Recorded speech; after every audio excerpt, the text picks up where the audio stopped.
Welcome to USA Global TV and Radio, where our mission is to provide education, entertainment, hope, and inspiration.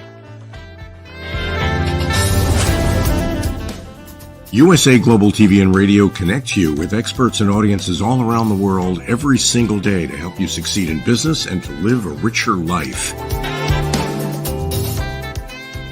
Visit us at usaglobaltv.com to learn about career and life-changing training and mentoring programs like the Listening Mentor. Subscribe to our newsletter to stay informed about our special programs and offers. Discover how you can become a guest on one of our shows or a host or producer of a USA Global TV and Radio show of your very own.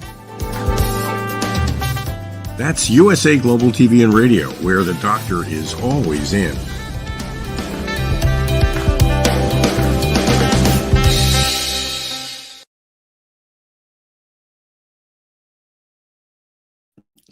Hello, everyone, and welcome to USA Global TV and Radio. I'm Dr. JACALYN KERBECK, and our show today is the Majorca Connection. We're going to be talking about a topic that is so near and dear and important to all of us. It's called Peernovation, and we've got a super guest who is going to share with us what it is and what we need to know. Before we welcome him and bring him out, let's bring out the star of our show, Mr. ROLAND FRIEDL. Hello. Muted. Hello, Dr. JACALYN. My excitement, I forgot a technique. Great to see you again. How are you doing? Thank you. It's great to see you again. And for people who don't know, we just did a show together. It's Your Healthy Lifestyle. That was a lot of fun talking about supplementation. ROLAND, you are an integral part of what we do here at USA Global TV and Radio. You've been a great friend and mentor to me as well. Tell us what you're doing when you're not on our platform. But I'm not on your platform. Okay, I cannot tell everything. I'm walking my dog very often because this is my cardio program. Besides weightlifting, I take a lot of care of my health. So I eat very healthy most of the time. It's 80-85% healthy eating, a lot of exercise. That's what I do on a daily basis. I do a lot. Actually, I'm writing a book, bringing up a book out now. But my main business is when maybe people asking, it's the Majorca connection, this boxing gloves. To make a long story short, Majorca connection, Majorca has been this beautiful island, my home base for the last 14 years before I left it last year to move into my motorhome. It was for me a perfect spot because I was, and I still do, I train, I coach, I consult international companies on the whole globe. I was in every part of the world except Australia, North America, Canada, South America, Middle East, Asia, Africa, Europe. And for me, Majorca was a good hub to fly to all the spots, and it's an amazing place to live. So that's why the reason it's called Majorca Connection. And the boxing gloves in my background is because the company I'm running with my team in 9 languages is we not only consult the organizations, we not only train their team, we not only coach their sales staff or the leadership. We see themselves, that's the company name, Sparta Performance System. We spare them, like sparring in the boxing. We spare them. We are their sparring partner to make them fit to perform under pressure on a daily basis in their field, in their industry, in their markets. That's my background. I'm doing almost 3 decades right now. I absolutely love it. I absolutely love it to support organizations and their teams with my team, with my experience and my knowledge that I have gathered with my own experience as a salesperson, as a manager, as the youngest member of a director of board in a big company with 28. It was really revolutionary. I had a very fast career in corporate world. I left corporate world. I started different business in different industries, and I just share my experience with them. But I also train and teach and educate myself to be always up to date. That's what I do when I'm not on USA Global TV and Radio. You see, I'm really busy, but I love it. Well, thank you so much. I think one of the great values that comes from you traveling around in your motorhome is that you are engaging and meeting with people from all over the world, and you are supporting men's work as well. Can you describe a little bit about our guest today, Leo, so that we can bring him out and welcome him? Yeah, actually, I never met him in person. This is a little bit the crazy times we're living in, meeting people online. You know, I'm living in my motorhome since a year and traveling around Europe. I just came back to my home country, Austria, on Sunday. I spent the last 8.5 months in France, in Spain and Portugal. The reason for that is autumn and winter is much warmer than in the north. So I was traveling with my motorhome. I travel alone. I enjoy it to be by myself. First time in my life, I've always been in relationships. First time in my life, traveling alone. And the benefit by traveling alone is that not only can do what you want, you have more time, but you're much more open to speak to other people, to communicate with other people. And I met my dear friend, and actually he introduced me to you, John Christian, and I met him in Portugal. And he said, Roland, you have to meet an amazing guy in Portugal, Alexander Keenan. We had him on the show about GaiaNet a few weeks ago. And I started to work together with Alex, and Alex said, Ron, you have to meet Leo. You have to talk to Leo. So he sent me the contact details. I did some research, almost do some research. And then I found out, oh, I was writing a book of peer innovation. It's interesting because before I ever heard about this term or this book, I always was a huge fan of peer group learning, peer group sharing, experiencing. When I learn something new, I always find a nice group to learn. It's all about sharing and caring and connecting. And then I found this website and the book by Leon and said, hey, let's bring him on the show because it's so much of value that he can tell us as individuals, but also as teams and as organizations. Yeah. So we met online. We just had a conversation, I guess, on WhatsApp or on Zoom, I don't know, something on these tools. And yeah, that's how life goes. Fantastic. Well, without further ado, joining us from Carlsbad, California, it's Leo Bottary. Welcome. How are you? Pleasure to be here. Hi, Leo. It's great nice to to see have you, you with us. So, Great to see you both. Leo, I have to share this. I have to be really honest that I've known of peer-reviewed articles when I was getting my doctorate, but peer groups I have been part of, but Peernovation, I have no idea. What is that? So it's a bit of an evolution, right? So when we think about peer influence, right, this is the influence, the people who surround us can have in shaping our behavior. And I'll get back into the story maybe a little later, but the bottom line was, when I was at a company called Vistage, who assembles and facilitates peer advisory groups for CEOs and business leaders all over the world, it became apparent as we were going through a rebranding exercise with them that so many people out there could be in groups, but they're not. And part of the reason is because they just don't even know it's available to them. I basically said that for Vistage and so many other organizations out there, we're trying to sell a Mercedes to someone who doesn't even know what a car is. And the idea is that these peer advisory groups of CEOs and other business leaders, they come together and they help each other learn and grow. And they experience something that we coined in the first book, The Power of Peers, as peer advantage. This is what happens when we're more selective, strategic, and structured about the people who we surround ourselves with, right? Whether that could be as part of a peer group. Certainly when we hire people in our companies, we're very selective about who we bring on. And by the same token, we are strategic and structured about how they engage one another so they can be successful. Now, peer innovation becomes kind of the ultimate of that, right? It's the idea of what happens. And peer innovation, of course, is a combination of two words, right? It's peer, people of like status, and innovation, creativity realized. So when we're experiencing peer advantage and we have this group or team of people who with a common purpose and shared values work together to make each other better and actually create something larger than themselves, that's what peer innovation is all about. And to be able to take what peer advisory groups across the world have been doing so brilliantly for so long, and to help companies apply these principles, first of all, to help more people join more groups, number one, and then also to take what they learn from being part of these groups and help make their teams higher performing. And I'm not sure that today, with all of the challenges that are facing us in this incredibly fast moving world, that we don't have to go it alone. And so as long as people know that there are others out there who share their common challenges, who seek the same opportunities, that we can help each other learn and grow, and we can be really good at it. Fantastic. Thank you so much for that.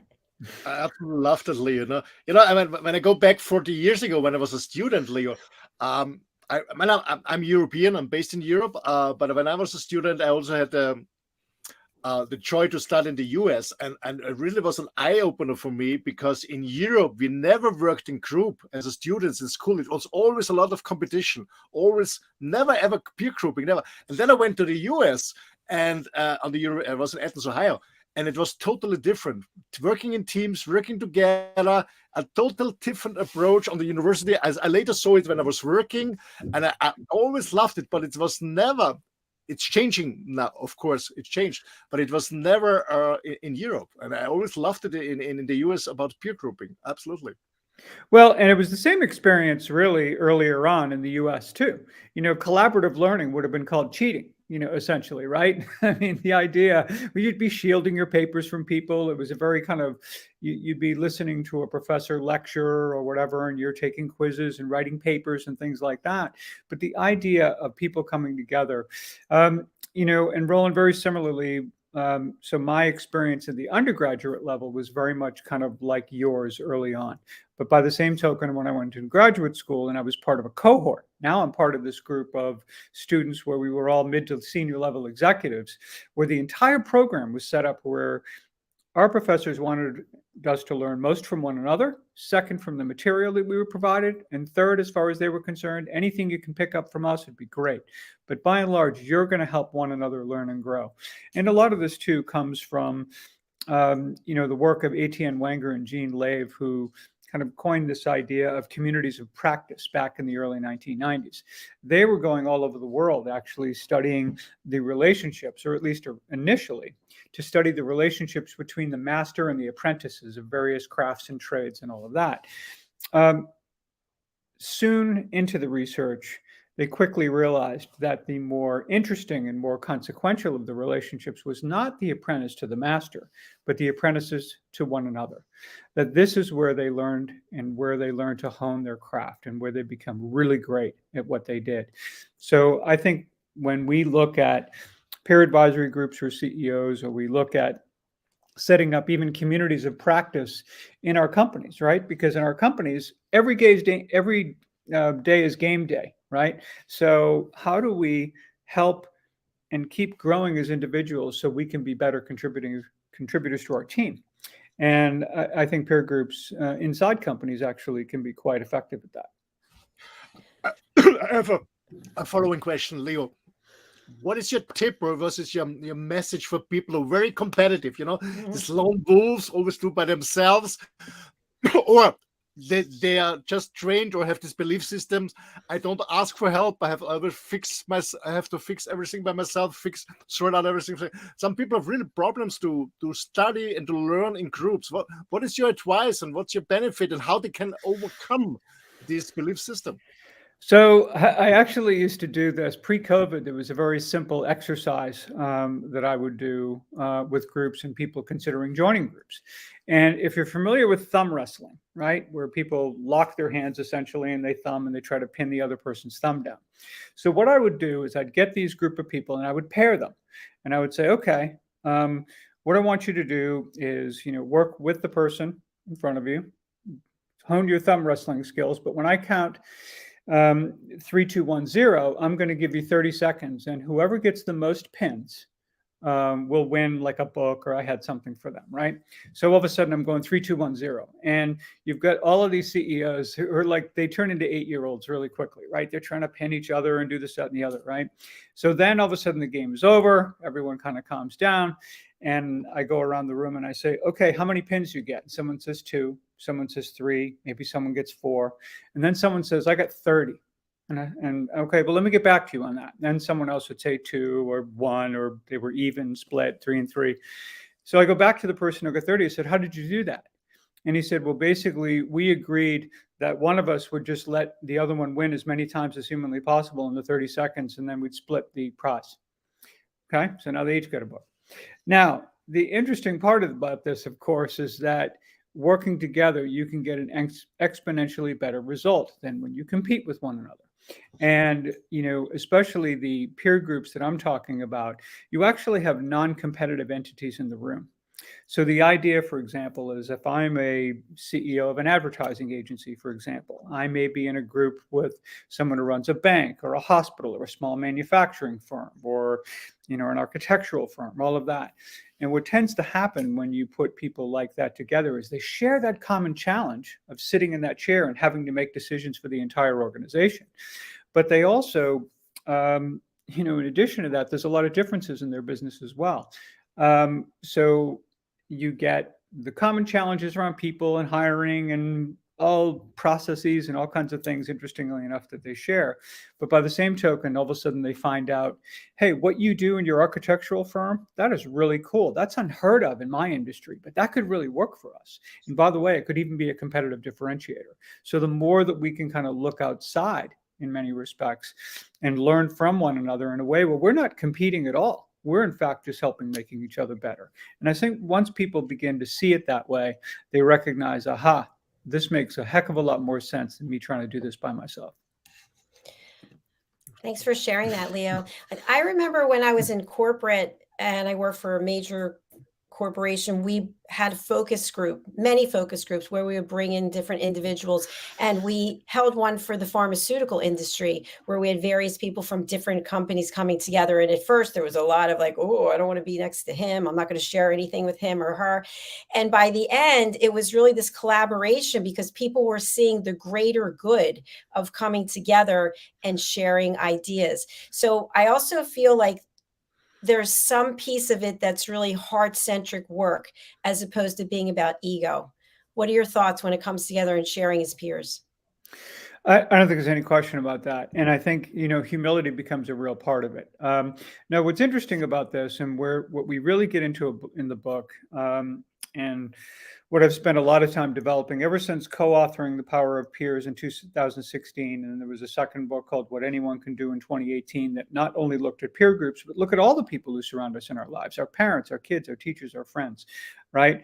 How, if we did a better job in enlisting, engaging their support more often, rather than being left to our own devices sometimes, right? This is why New Year's resolutions have a 92% failure rate, because left on our own, we're like, I don't feel like doing that anymore. And we don't. But when we make our intentions public and we decide to get some people to actually help us do what we want to do, we're far more likely to get that done. But then, of course, you get into a group situation and you get people to really understand what this is all about. And this is where we developed a 5-factor framework, essentially, that makes that all possible. First of all, is having the right people in the room, having people who understand and are willing to have an open mind, willing to be open and vulnerable, and willing to learn from others, but also to give. And I think that's a really important part of this. Second is they have to enjoy psychological safety. They have to believe that they can ask questions and people are going to be respectful and empathetic of one another. And we're all kind of working and doing what we're doing. Nobody in the room knows everything. Everybody's made mistakes. So we're all just there to help each other do what we need to do. This drives a level of productivity that really makes a group thrive. And the reason for that, of course, is that the more open and vulnerable we can be, the quality of the topics goes up, and we can dive into those topics more deeply and more openly and honestly. When we do those things, now we start seeing possibilities, and we start being able to be comfortable setting standards for ourselves and the group, where we challenge each other a little bit, right? Just like Roland talked about with the boxing gloves, in a respectful way, in a place that comes from a place of caring. But the reality is, and this also reminds me, Roland, of a company that I worked for called Mullen Lowe, where the logo of the company was an octopus with boxing gloves. Now, from outside the organization, you think these people are fighting against each other. They're actually fighting for the best idea. And again, once we can kind of get our head around that, I think people start seeing what the potential is. And last but not least, the 5th factor is leadership. When we were first doing this research, and we looked at peer advisory groups all over the world, there were a number of different models. Some groups were led by, trained facilitators. Others were members of the group who had some facilitation training, and maybe they lead the group for the year and they turn it over to someone else the year after. In other cases, whoever's hosting the meeting would be running the group. What we learned, though, was that what made the leader effective and what the responsibilities were quite similar.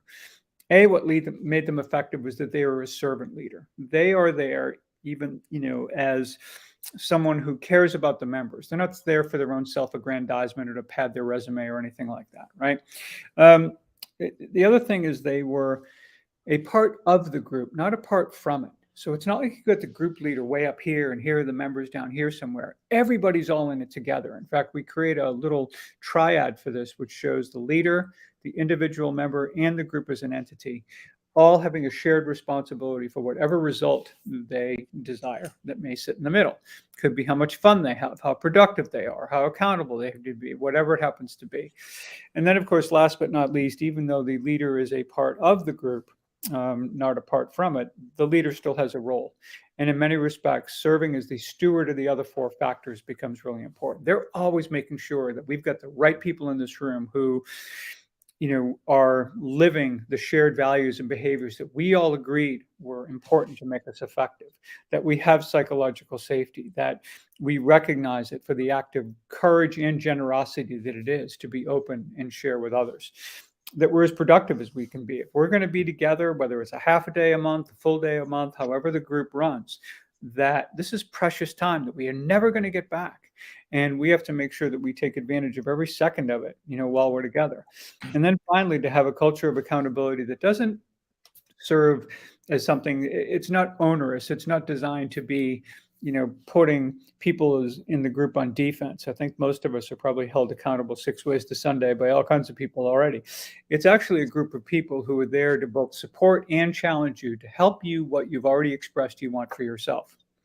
And I think when we can help one another do those things and we can all rise together, and of course, the more wins that we amass among one another, the more we realize how effective this really is and how powerful a tool this is. And again, this not only works in peer groups, but when you get teams functioning in the same way, it becomes really extraordinary. Leo, a lot of great points that you just shared there. Thank you. I'm wondering, when we think about peer groups, if we take into consideration Maslow's hierarchy of needs or the pleasure ladder, where we move up and we move from ego to more heart-centric, what about machine-centric and robots? I was just reading how people are forming all kinds of relationships with robots. One woman just married one. Do we have to include robots in our peer groups as we start to really look at some of the initiatives and the issues that we have globally? I think it is about using all the resources that are available to us. I think the whole term of collective intelligence is going to be not just the collective intelligence of people in a room together, but it's going to be an ability to leverage all of the resources around us to make us better, smarter, and help make us better decisions. So do I see a partnership really between, in fact, it was interesting because on one of my little AI apps, because it occurred to me that artificial intelligence is kind of a crazy name. So I said, what is artificial intelligence going to be called in 5 years? And the answer, although it tried to say, that it didn't know exactly, but augmented intelligence was one of the thoughts. And I thought, well, there's maybe a better descriptor there. I'm not sure, but it will be something that we're going to learn more about. We're going to learn how to integrate it and hopefully do it in the most positive way possible. I think there are certainly concerns of people with regard to artificial intelligence, that there's a dark side of it. I hope to the best of our ability that 99% plus people will use it as a force for good, and they will leverage that collective intelligence in a manner that I think could be really helpful and valuable. Thank you. Fascinating. Thank you. Leo, I have a question. You mentioned before that peering is really working and benefiting for all. It means having the right people in the right room with the right mindset. That's the optimum, but we know in reality it's not always reality. My question is, because when I look, for example, of the 4 phases of Bruce Tuckman, who was talking about forming, storming, norming, and performing. We need some time until we perform. What are, for people who want to say, okay, peering is nice, we want to integrate this in our company, what are the threats? What have to we have a look at it, to be aware about that it's really working out in these different phases, that it's really working out, because it's not always the optimum of the peer group itself. Yeah, and by the way, those phases that Tuckman talks about are every bit as applicable in any group or team. It's always, a part of that evolution, of a team for sure. I think when it comes to what I've seen for peer groups, it's having people have clarity about why they're there. And I think that's really important. You can form peer groups inside companies, for example, that if you just decided, okay, well, let's form a peer group because I think it would be really cool if we got to know each other better and all this other stuff, and maybe we could help each other in some way. I think that can be great. I've also seen that when that happens, it can devolve into, well, let's sit around and complain about the senior leadership team, or let's complain about whatever we want to complain about. If you have a group inside of a company, I think it becomes essential to have a very clear purpose about why we exist. What are we here to do? So in many cases, you could have a strategic initiative, for example, that's going to require a lot of cross-functional collaboration. Now, you could set up a group that is essentially designed of cross-functional leaders designed specifically toward successfully integrating and implementing a strategy in a way where everyone benefits and knows what's going on, so that somebody doesn't do something in one department that has a negative effect somewhere else and doesn't do it on purpose, but they just wouldn't realize it. They just wouldn't know it. So getting a group together like that, it could be, and here's, I think, a very powerful way to use peer groups is you've got a learning and development program, right? Many do. It could be anywhere from micro learning to off-sites to however it is you're delivering content and trying to grow and develop your folks. The problem with it, and this is not about the content or the quality of the program, anything like that. There's some amazing stuff out there. The problem is that there's no mechanism for someone to truly take it in and actually apply what they've learned, and certainly do it from a team situation. So groups can be fantastic as far as we're going to form a group. We're all going to go through this session together, and now we're going to come back and we're going to talk about what we've learned, and we're going to dive into and think to ourselves, wow, if there was this one thing or these two things that we could implement, what would they be? And if we did it, we were successful at it, couldn't they make it that much better? So now you start working together and doing that. This actually falls into something that we identified as being essential to high-performing peer groups, actually, and it was called the learning achieving cycle. So the idea is that as social learning theory has been teaching us for quite some time, both of you know this, we learn better when we learn together. There's just, no question about that.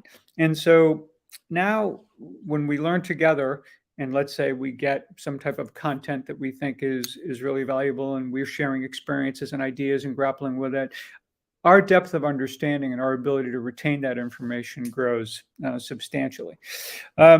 Now you put everyone there together, but the thing is, right, your group, you're not a book club, you're not just there so you can understand things more deeply, and that's all well and good. What you're there to do is also help each other and give each other that confidence, courage, and encouragement to apply things you learn. And then when you apply them, even if there's some trial and error involved there, once you start achieving something, that's really becomes fantastic. And by the way, a fifth element to the learning achieving cycle that I added only within the last year, largely because so few people do it and do it often enough, and I'd always considered it part of the achieving cycle. But I think after achieving, it's worth noting celebrating becomes very, very important. We work really hard. We implement something, we get that big win, and all too often we just move on to the next thing. The importance of actually taking a moment, celebrating what we've just done together, gives us that fire, gives us that fuel to do more of it and do it with a level of success that I think can be far more repeatable. So, that becomes a big part of it. And just one other thing I'll mention about the dynamic of really great groups and teams also is you get not only intentional learning, where, you take some content, again, you learn it and be very intentional about how you use it or whether you apply it or not or anything like that. But then there's also what you learn from how you learn. And so when I speak to collateral learning, which basically goes back to, John Dewey in the 1930s, it's the idea of as we engage one another in the kind of dialogue that helps us get to answers with regard to tough challenges or great opportunities or whatever. This is where we learn to be present, to listen better, right?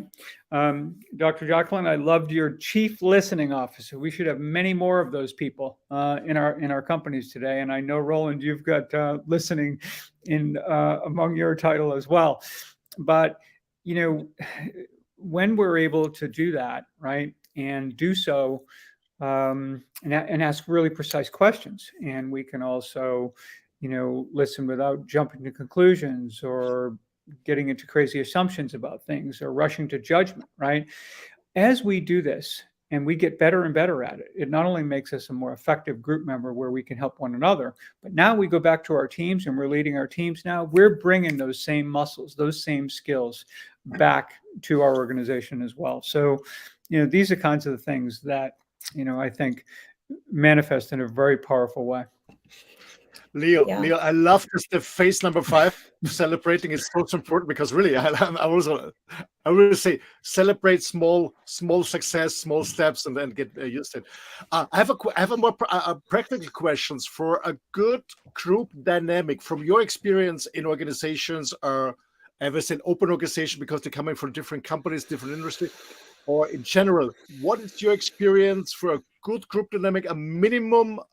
A minimum attendance or maximum size of group? That's one question. The second one is virtual versus in a live as a meeting in a seminar room or in a wherever. And what kind of tools are you recommending? Great questions. And I can kind of tie them together a little bit, because when it comes to group size, I think for virtual groups, I tend to think that those groups run better smaller. So I'm leading some peer advisory groups now inside of a company, and it's basically about 7, 8, 9 in that ballpark per group. When you have a group of that size, because you're typically going to meet when you're virtual for a shorter period of time. So you might be 90 minutes to 2 hours.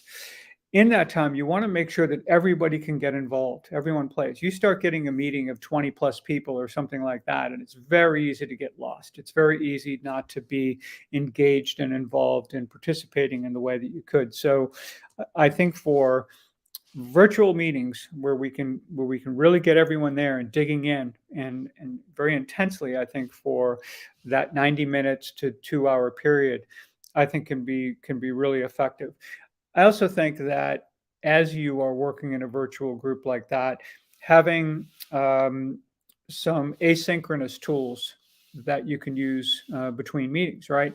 Not everyone is always so quick to offer their thoughts or opinions or whatever. Sometimes people just need time to process it or whatever. I like to give them a place where they can go and they say, okay, you know what? We had that conversation the other day. It made me think about this article, and I didn't quite have it at the tip of my fingers, but I have it now, and I want to make sure everyone gets it. And you can kind of keep a text dialogue going on between meetings to keep conversations alive, to have them go more deeply. And, you know, that can work very effectively as well. As far as a virtual platform, my platform of choice by far is Circles. Circles is an incredible platform. It was developed by a gentleman, Dan Hoffman, who I met in 2017. Great fun part about this story was Dan and I met. He was kind enough to meet me in New York. I was in the middle of writing my second book. I knew in 5 minutes that I wanted him to write the foreword, but I felt silly asking him. I just met the guy and I'm thinking, all right, I'm not sure I'm going to do this. But by the end of the conversation, I was like, the heck with it.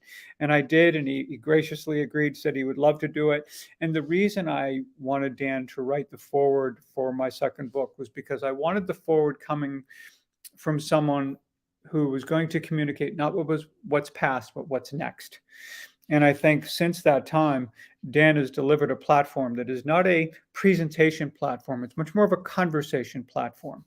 And I think it's very powerful with all of the tools and the way they have their agendas and some very fun aspects of things that drive a conversation and celebrate a conversation. I would say that, by far, that would be my tool there. When it comes to in-person groups, I think here you can go larger for sure. Especially when you get a really good facilitator. Now, there are groups out there, some are about 8, some are 12, some are 16, some are bigger than that. And in many respects, I think it kind of depends on the group. Depends on the facilitator. It depends on the group and what they want and need from one another. They all want to have the voices around the table that are necessary. For some groups, they believe that may be 10 or 12. And others, they say, hey, we want more. And we can handle more because we've gotten into the flow of being able to do that. So, I can see real value with larger groups in person. And I think by and large that can meet for a half day or a whole day and really dig in and spend time and have it be almost more of a retreat, if you will. But I also see incredible value from virtual groups. And here's another aspect of it, right? In-person groups, you're pretty much meeting with CEOs or business leaders in your local area. Virtual groups, I can sit with anyone all over the world. You talked about Alexander Keenan, who was kind enough to introduce us. I was in his mastermind group during COVID. And I met these incredible people, and they are still friends today. Now, I have met Alexander and maybe one or two others, but most of them, I've never met them. I may never meet them, but they are and will remain, friends and people I trust who I can call upon, and they know they can do the same with me. So probably a long answer, but at least give you some sense of what that can look like. Thanks, Leo. I appreciate that. I have a question for you, which might be bigger than the time span that we have left. But what I was wondering, there used to be a show on here in the States where people would swap spouses to live in their homes and with their families and then come back together and share. And I'm wondering, with peer groups, if we could get past the regulation and the legal implications, what value might there be to CEOs leaving their company and going to another company and then maybe coming back to their company with the information that they learned, so that it was more of a collaborative effort of growing and expanding your opportunity and your education about what some other organization's doing? So interesting you bring that up, and this is not going to be as long an answer as you might think. A lot of that goes on now. Not in terms of switching jobs and things like that, in terms of the legal aspect of it, but spending a day or spending time in another CEO's shoes in another industry where they can learn, a lot of what you talked about. There's more of that that goes on than you might think.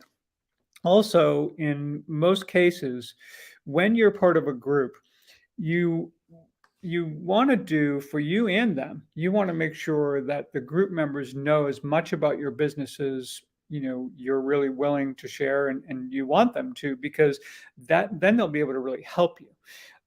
If you leave them too far on the outside, they're not going to be very much help. The more that they can truly crawl inside all the financials, all of it, right, in terms of what's going on in your company, the more likely you're going to be able to get help there. So people do host presentations, for example. So in many groups, the meetings may switch from company to company, right? Because, okay, if you and I are in a group together, maybe my company is going to host it in our place 1 month, and then you'll host it the next month, and Roland will host it the month after that. And we get to see each other's places. We'll give a presentation and talk about our business, take a deep dive into it. But then also, we can do those visits with one another. And I would say, last but not least, a common tool of groups working together is to create tiger teams. So let's say, for example, I was having a particular challenge in my company, and I'm thinking like, oh boy, how am I going to, deal with this? And all of a sudden I mention it in my group, and I've got 2 or 3 members there that said, been there, done that. We're going to come help you. And they'll come to my company, and they're going to work with me, and they're going to help me get my way out of that challenge in a way that I never would have been able to do it alone. And again, when you have people that are willing to do that for one another, not only to deal with tough challenges, but also with opportunities, right? I can't tell you the number of meetings I've been to where someone says, hey, I've got this great opportunity, but they see it as this big. And someone in that room will say, wait a second, that opportunity is this big. And it's really incredible to see that light bulb go off for people. Thanks for sharing that. That's really exciting to know that it's already taking place in some form. We do have some comments from Push Child Foundation in Uganda. Thanks for the show. Thanks for watching. And also from Gaffa Broomley Priestley. I'm just loving it watching live. I know Gaffa is in Ghana. So We appreciate you being here. Welcome to you both. Wonderful. Welcome. Well, I feel like we're just scraping the top of the surface. Is a fascinating topic. Before we go, I do want to share your website. You are also an author. Tell us a little bit more about this, please. Sure. Co-authored the first book in 2016 called The Power of the Peers. And The Power of Peers is basically how and why peer groups are so effective. The second book, as I mentioned, is called What Anyone Can Do. And it's basically a look at 50 people that I interviewed, very successful people over the year of 2017. I called it the year of the peer, and it gave me kind of an exit strategy out of podcasting. But the point is that there was this gentleman, Joe Henderson, who wrote this book, who basically said that, when you look at really successful people in business and life or whatever, most of them aren't capable of superhuman feats. They don't leap tall buildings in a single bound. But you know what they do? They do the things that anyone can do that most of us never will. And the idea was, again, if we enlist and engage the support of others, they'll help us do those things that anyone can do far more often. And then with the original work of The Power of Peers, I developed workshops for CEOs, peer advisory groups, both in terms of ones that were very experienced and ones that are brand new, kind of much more as an aspirational exercise. And now I've done nearly 500 of those groups and work with them. And what Peernovation shows us is how to take what those peer advisory groups do so incredibly well and bring those principles into your company. So, I'm really doing everything I can, and thank you all for helping extend the reach of that message, because I think the more people who decide that maybe we can do things just a little better if we do it together, I would just love to see that. So thank you all for the opportunity today as well. Thank you so much. And obviously, we would love to have people reach out to you. We do have your contact information here on the screen. But for people who can't read it or they're listening on a radio or podcast platform, what is the best way to reach you, Leo, and who should reach out? Sure. You can actually schedule time with me on my website at leobottary.com. That's LEOBOTTARY.com. Or you can go to my LinkedIn profile and certainly message me there as well. I'd be happy to get back with you and learn a little bit about what your needs are and see if it's a good fit. Fantastic. Well, thank you so much. I'm just thinking and laughing to myself about the various time zones. You're out there in California. We've got people in Africa. Roland is, I don't know where Roland is from any moment, and I'm in Florida. So it's pretty cool. But that's what we're doing here at USA Collaborative Radio. It's all about caring, sharing, and connecting. And that's what I love. You bet. It is, exactly. For sure. So, Leo, I hope that you'll come back and see us again. I hope that you'll join Roland on his men's show sometime. That would be a nice opportunity as well. I love it. You just say the word. I'd be happy to do it. It's been a pleasure today. Thank you so much. And thanks for the listeners as well. Thank you very much. All right. Thank you to Leo, to Roland, and to Pushchild, and to everyone who's watching. I really do appreciate you. If you missed any of our show, we'll be running it again later today and also tomorrow morning. And you can go to our YouTube channel, which is USA Global TV. You can also go to our website, which is surprisingly usaglobaltv.com. And thanks to GAFA as well. We'll be right back with our show, Wild at Heart. I will not be there. I'll be producing, but Roland will be there front and center on the screen. Bye. See you. Bye. Thank you. Bye, everybody. Bye. Bye. Bye.